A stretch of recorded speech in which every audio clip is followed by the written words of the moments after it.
Hi, everybody. Are you wondering what your retirement's going to look like? Me too.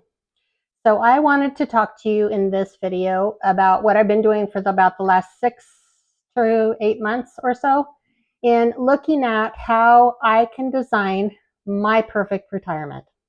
This is an exciting time for all of us. And I know that sometimes it's filled with anxiety and fear and a little bit of excitement too along the way. But isn't it great that most of us, anyway, have an opportunity to look ahead a little bit and plan that ideal retirement? Hi, this is Michelle at Silver Colored Glasses. On this channel, we talk everything aging, entering seniorhood, pre-planning for our retirement, travel, living alone, all of the fun stuff.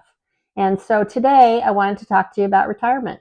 One of the things that I've been working on for about the last several months actually is really taking a deep dive into my pre-retirement planning.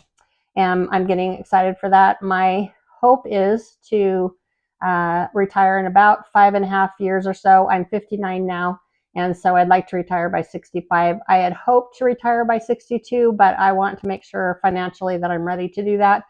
So I'm shooting for 65. If I can retire earlier, I will do that.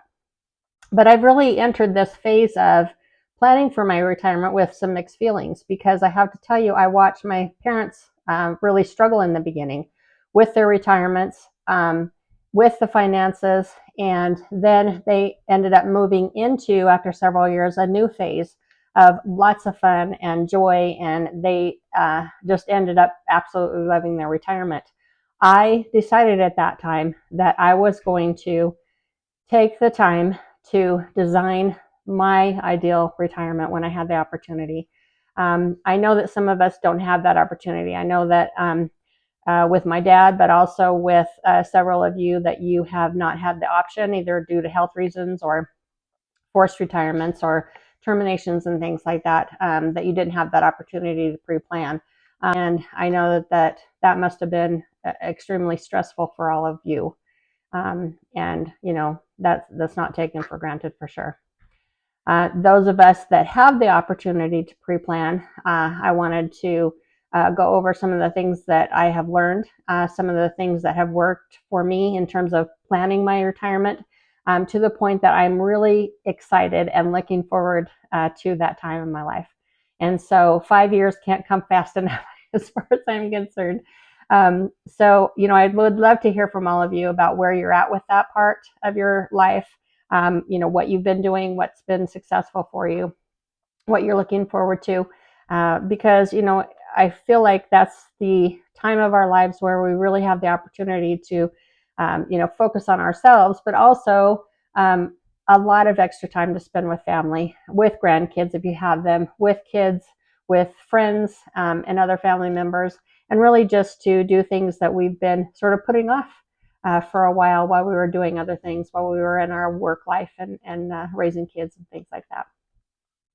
So what I've noticed is that with my parents, they lost a bunch of their retirement funds, hundreds of thousands of dollars, in the stock market crash years and years and years ago. And that was devastating. I mean, you know, you work so hard for that money, you put it aside carefully in the hopes that you will have it when you retire, and then it's gone. And then 4 years later, 5 years later, my dad was approached by HR one day and told that they were downsizing his company, and he was forced into early retirement. He was 55 years old. Now, that may sound really exciting, but they weren't ready. They weren't ready financially. They hadn't recovered from the loss that they had in the stock market.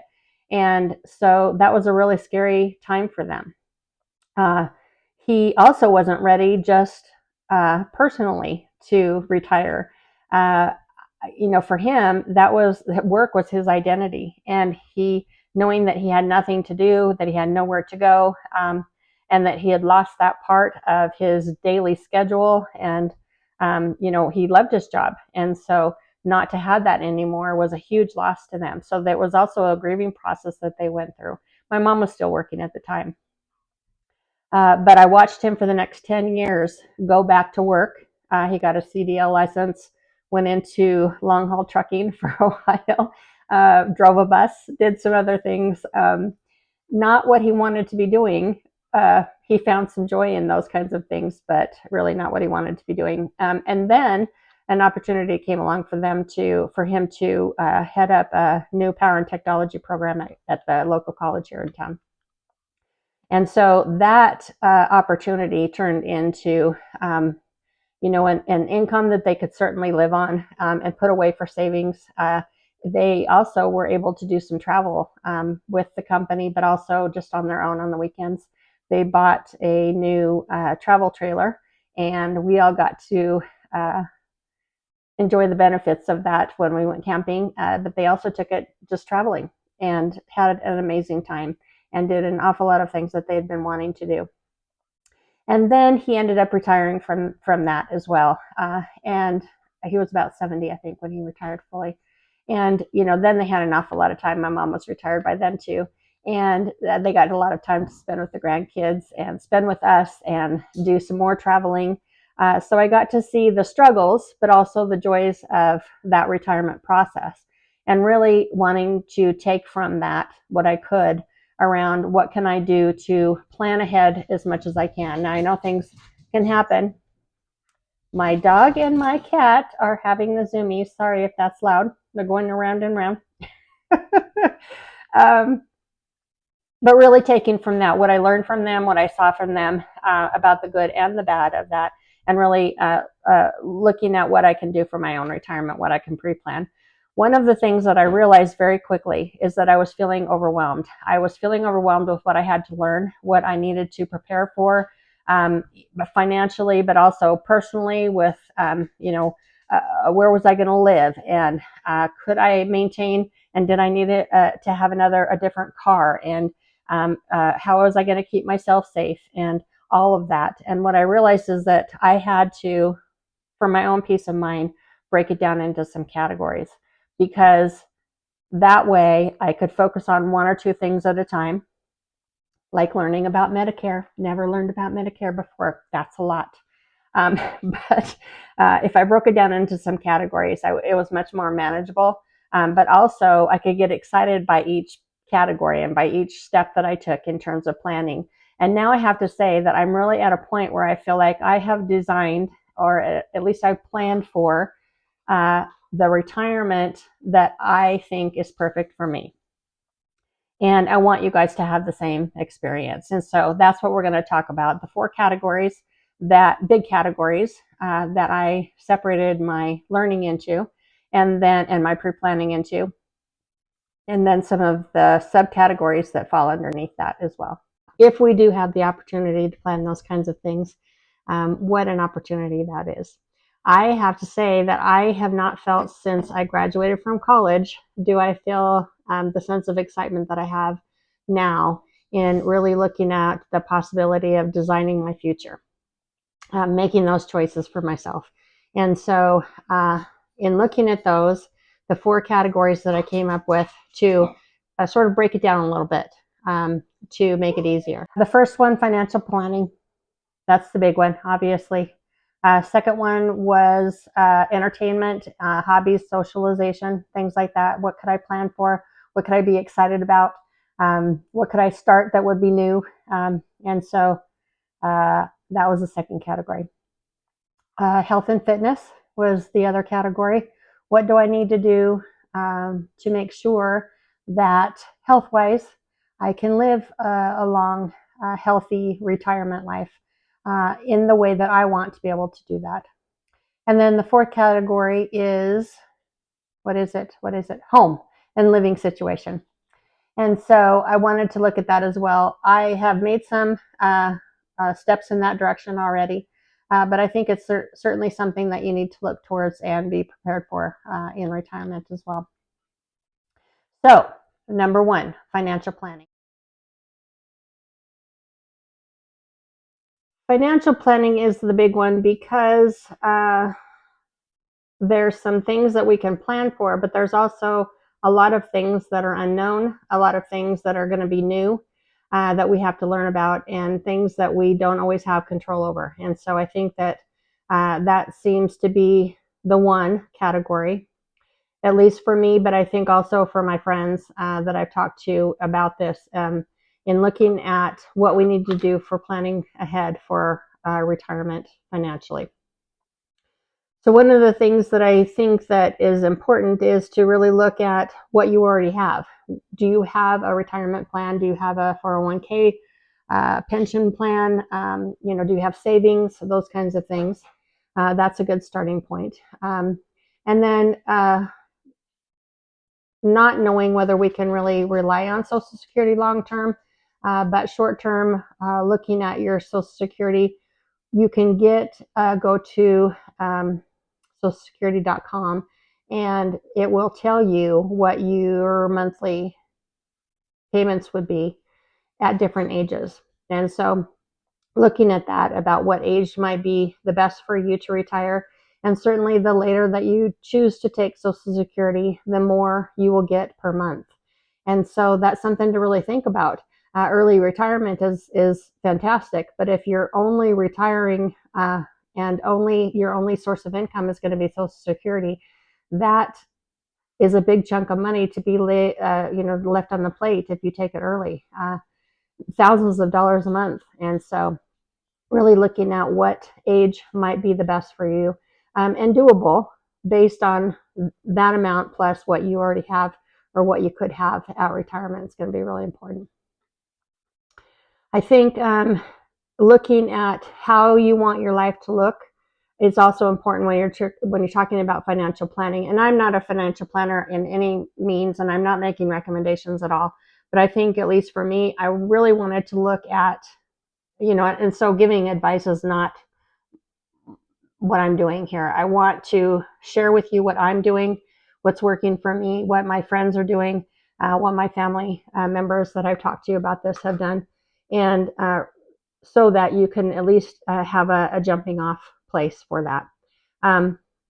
When you're looking at your finances, if you know what you want your life to look like after retirement, that's going to give you a pretty good idea of where to start. And if you want to travel, for example, and you want to, or you have grandkids, for example, or family members that live far away that you want to go to see a couple of times a year. If you want to enjoy a hobby long term after retirement, if you want to move after your retirement into a different living situation, all of those things need to be taken into account when you're thinking about what your income needs to be after you retire. If you don't want to travel, that's going to save you money for sure. But are there other things like golf, for instance, that's pretty expensive, but amazing? Are you going to want to continue to do that versus travel, or do you want to do both?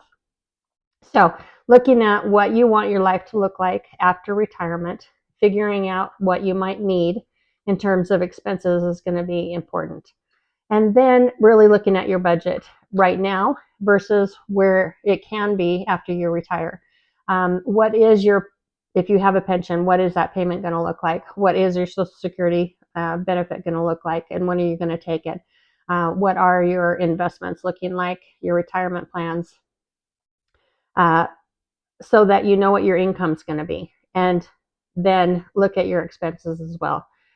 So your income versus your expenses is going to be important, because your expenses are maybe something that you can look at in reducing if you need to, like entertainment expenses, food expenses, the variable stuff.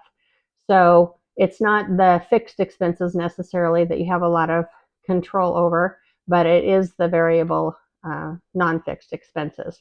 So the fixed expenses are things like your mortgage or your home payment, whatever, rent, whatever that might be. Also your car payment, if you have a car payment, HOA fees. The fixed fees or fixed expenses are utilities. Things like that don't necessarily change month after month, but stay the same. And then again, the variables are things like food, entertainment, hobby supplies, travel, those kinds of things that are, variable and adjustable if you need to adjust those. And I think it's important to look at those and be realistic with yourself about what you want your life to look like, what your realistic income is going to be or could be, and then what your expenses are. And can you get to a point where those match up and you're not living beyond your means? Also, I think it's important to keep in mind, the changes over time, the cost of living changes. Social Security, I read, is going to increase 2.8% in 2026. And that's down from over 3% in the last few years. And so that is an increase, which is nice, but it's not always enough to keep up with the true cost of living. And so that needs to be, included in your budget. What else might increase?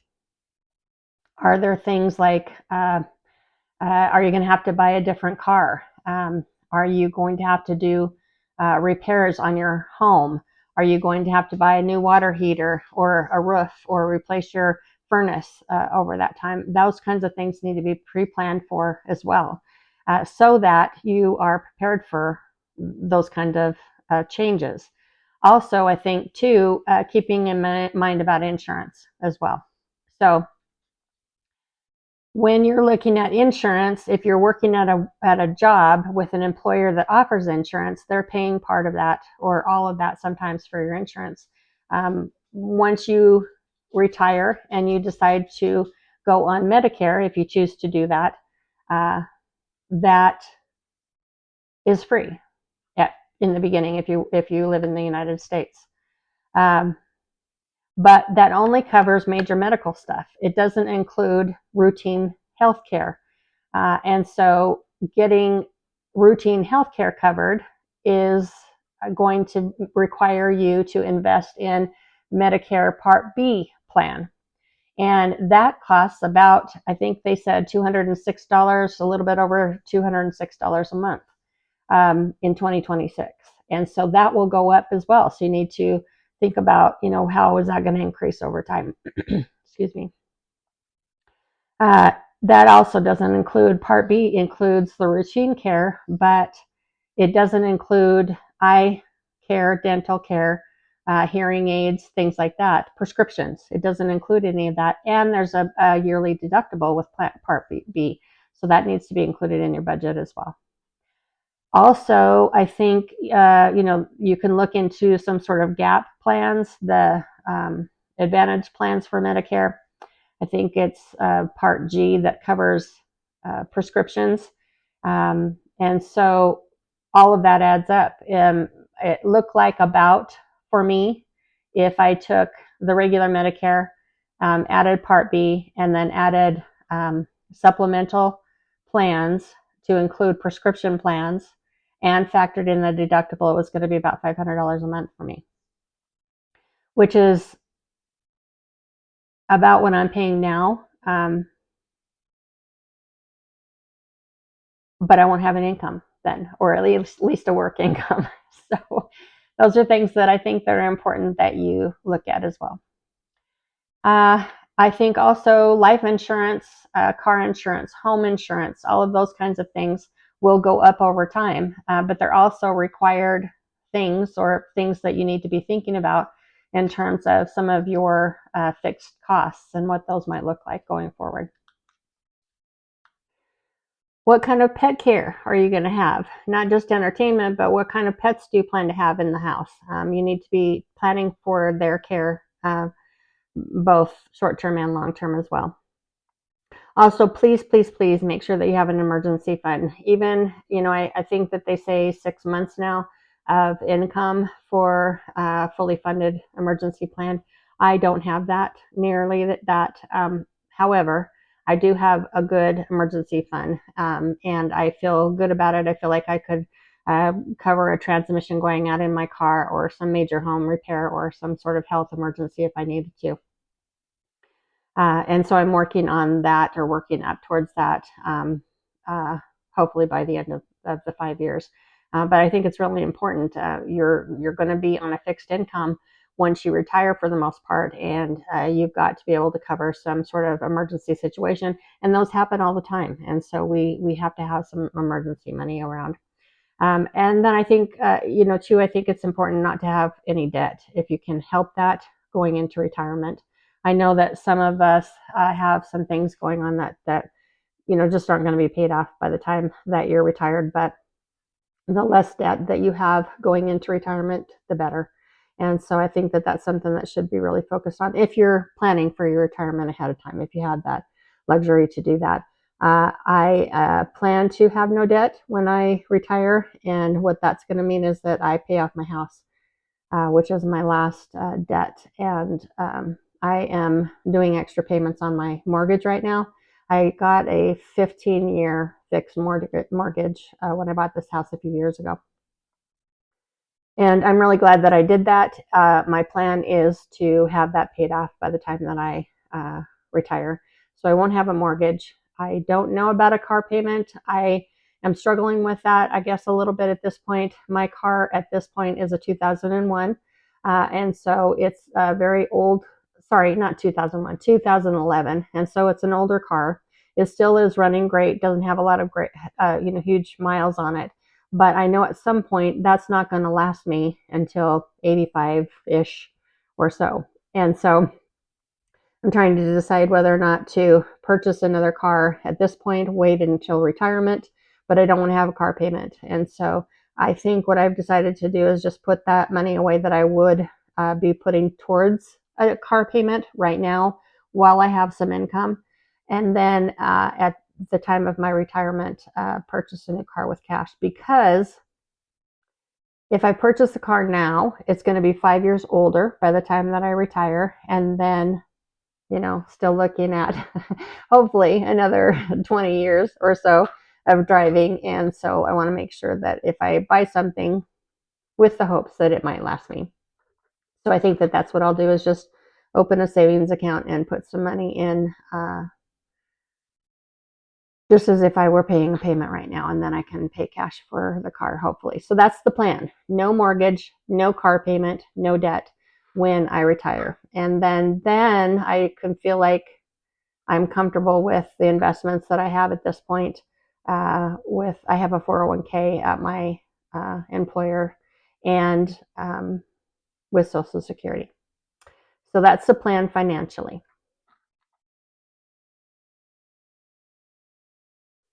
Okay, second category is home, or your living situation. Where are you going to be living? Are you going to stay where you're at? I think they call that aging in place. And many retired couples or retired people decide to do that. I decided in 2022 that my kids were now out on their own, and I was having some pretty major hip pain at the time. Ended up having a hip replacement. But before that, I just didn't want to do stairs anymore. I mean, I felt like, at the time I wasn't sure if I was going to have the hip replacement or if that was even a possibility. And the thought of going up and down those stairs several times a day, where our laundry was downstairs, didn't want to do it. I also didn't want to take care of a big house by myself, living alone. And so I looked and finally found this house that I'm in now, and I absolutely love it. It's a 1-story, so no stairs except for just a couple going out to the patio. And I am really glad that I did it. It's a 3-bedroom home, so downsized from the bigger house that I had with the kids, and much more manageable lawn, and just overall care. So I'm really happy that I did that. That's not always an option, I know, for some people. And some of you are living where you're at and want to stay there. So I think that, just thinking about what that might look like. What's going to be safe for you as you age? Are you going to want to go up and down stairs every day? Do you have grab bars in places that need to have grab bars? Do you have, safety things set up for yourself when the time comes, if you are not able to get around as easily? Or do you have help? Do you plan to live with family members? That's maybe a possibility too. You can downsize to apartments or townhouses as well. And that's what my parents did actually just last year, a little over a year ago. They downsized to a 1-bedroom apartment from their home. And so they just feel a lot safer there. It's ADA approved, although they don't need that now. That's a possibility later on. And so they feel a lot safer being on the 1-level house or 1-level apartment, and not having to deal with the house repairs and the property taxes and, all that stuff that comes with a home. So their choice was to move into an apartment.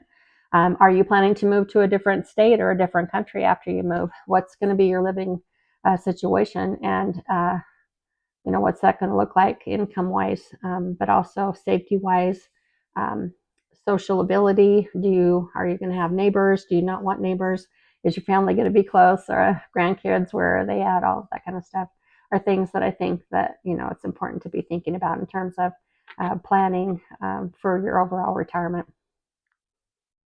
Another thing too, I just thought about for your living situation, also make sure in your budget for the financial category to be looking at, are you going to be able to take care of your yard? Do you need somebody to come in and help you do that? What about snow removal? Things like that. That also needs to be calculated into your budget.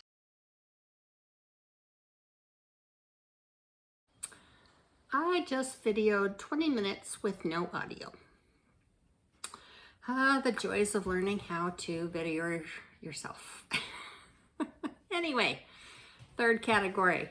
This is the one that I struggle with the most. And it's something that I've known for a very long time. Needs to be prioritized and planned for, but I don't do a very good job of that, and that is health. Now, obviously, as we age, we've got to make sure that that's a priority. And I know that. And I really want to plan for that and make that a goal of mine to make sure that I am prioritizing my health, prioritizing my fitness, making sure that I'm flexible and continue to be flexible going into my later years, so that I can have the retirement that I want. I want to be able to travel and do all the things, and maybe get down on the floor and play with my future grandkids if I have them. And so, it's just something that you have to think about every day. Making sure that you have some sort of movement every day, that you are keeping up with your cardio.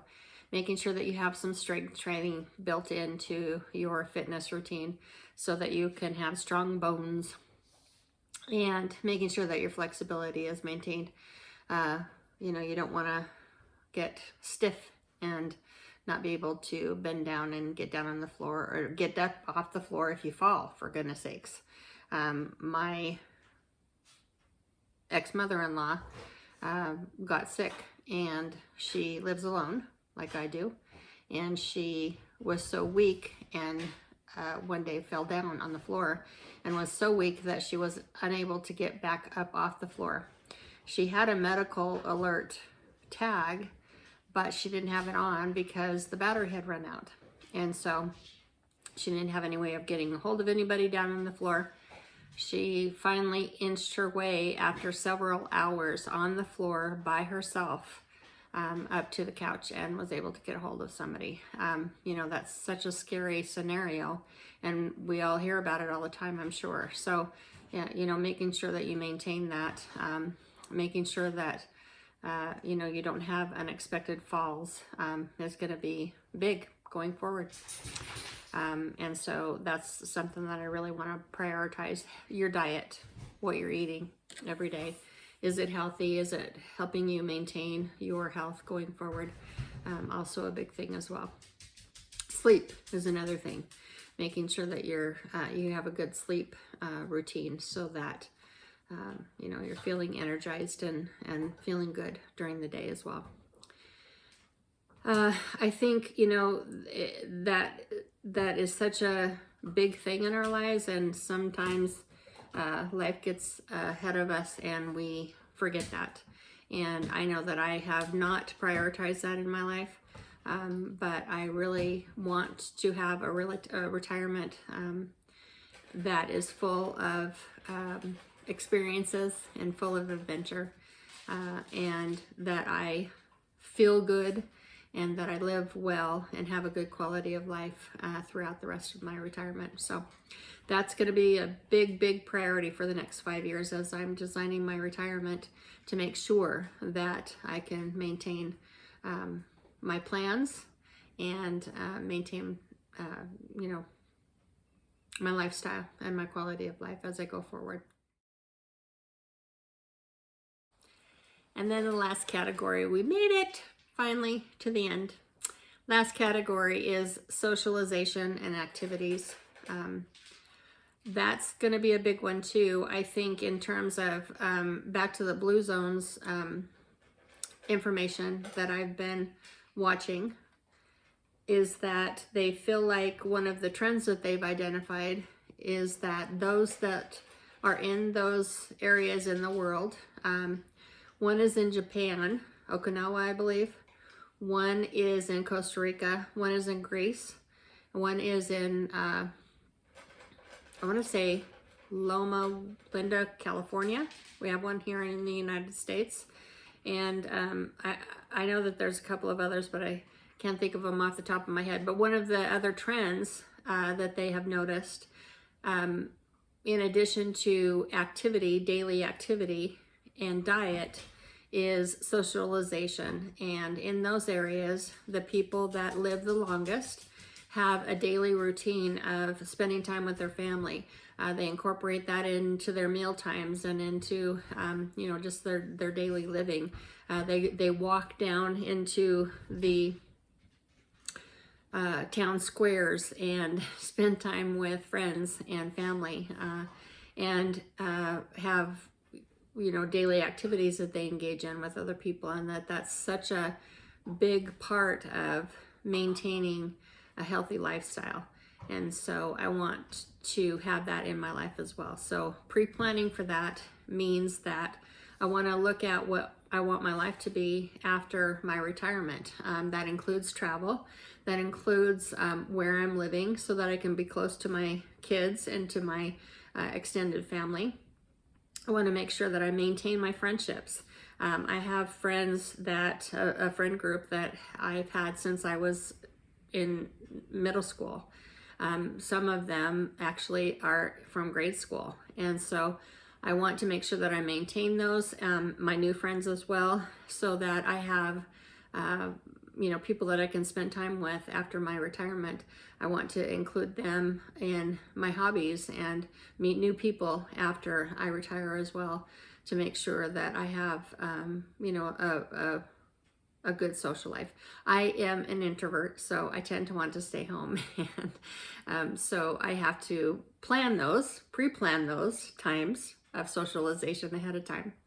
But I want to make sure that that's also a priority. And not only just prioritizing it in terms of pre-planning and what I want to do, I also want to include that in my financial plan as well. So if I'm wanting to travel, especially early on when I'm, you know, able to travel and I'm able to walk and I'm able to get around really well, I want to sort of preload my retirement so that I can plan for that early on in my retirement. And if it ends up that my kids don't, sorry, that's my dog, don't stay in Wyoming, which, you know, I think that they will, but if they don't, I want to be able to visit them often. So I want that to be included in my financial plan as well. So, you know, it includes everything from hobbies to activities to travel, but also to wanting to spend time with family and friends as well.